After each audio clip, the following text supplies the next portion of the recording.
সবাইকে ভয় দেখায়, চমকায়। এখনো প্রার্থীদের উপর ইনকাম ট্যাক্স রেড হচ্ছে, পার্টি অফিসে ঢুকে রেড হচ্ছে। আরে হিম্মত থাকলে আয় না, আমার সাথে সরাসরি লড়াই কর। প্রথমে নাম কাটলো, মানুষকে অনুপ্রবেশকারী বলল, আর প্রধানমন্ত্রী এসে যত মিথ্যের ফুলঝুরি উড়াচ্ছেন। আর স্বরাষ্ট্রমন্ত্রী বাপ রে বাপ, চোখ দুটো দেখলেই মনে হয় খেয়ে নেবে, এক্ষুনি কিনে নেবে। দিল্লি থেকে এলো গাই, সাথে এলো মোটা ভাই, সঙ্গে আছে CD CBI, income tax CIA ভাই। তৃণমূলের সব দখল করো তাই, তৃণমূল মাটির লোক, দখল করা যাবে না। এজেন্সি বাইরে থেকে এসছে, এরা এলাকার লোক নয়। বহিরাগতদের কোন রকম সমর্থন দেবেন না। বলেছিলাম ওদের পতন হবে, পতন শুরু করে দিয়েছি গতকাল থেকে, দেখেছেন তো? মুখে ছামা ঘষে দেওয়া হয়েছে। বাংলার মানুষ আরেকবার ছামা ঘষে দিন, তারপরে দেখবো বিজেপি কি করে সরকারে থাকে। নিজের তো সাপোর্ট নেই, সিঙ্গেল মেজরিটি নেই, অন্যের সাপোর্টে বসে আছে। সব যাবে যখন পতন শুরু হয় না, একেবারে হয়। আর কেউ কেউ ভাবছে বিজেপির সার্ভার হিসেবে এসছেন এখানে, বিজেপির নামে, বিজেপির রাজ্য থেকে বিজেপির পরিবারের নামে অনেককে এখানে পাঠিয়েছে।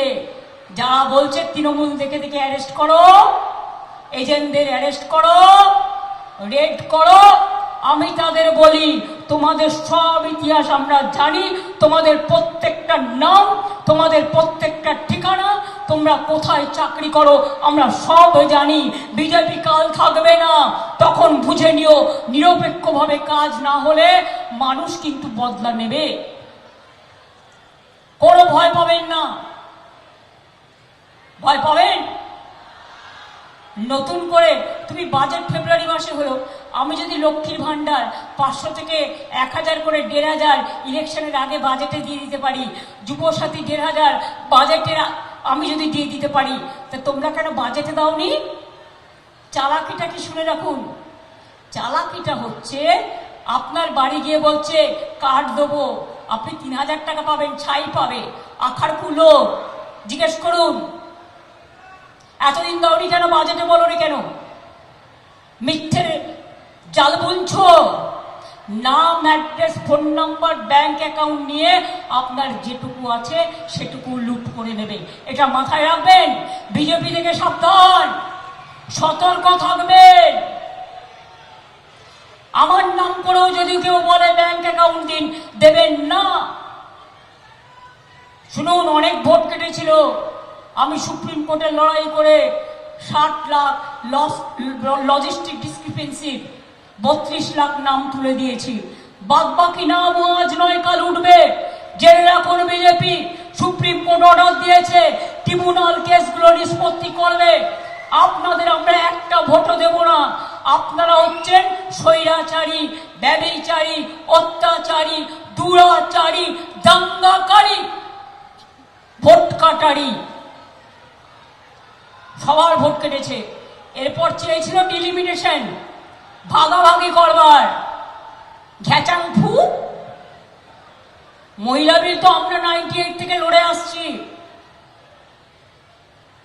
আমাদের বিল রিজার্ভেশন করে মহিলাদের সিট দিতে হয় না। আমরা 50% রিজার্ভেশন করেছি পঞ্চায়েতে, মিউনিসিপ্যালিটিতে। আর লোকসভায় আমাদের নির্বাচিত মেম্বারের সংখ্যা মহিলা 37%, আর রাজ্যসভায় নির্বাচিত আমাদের সংখ্যা 46%। কোথাও নাই।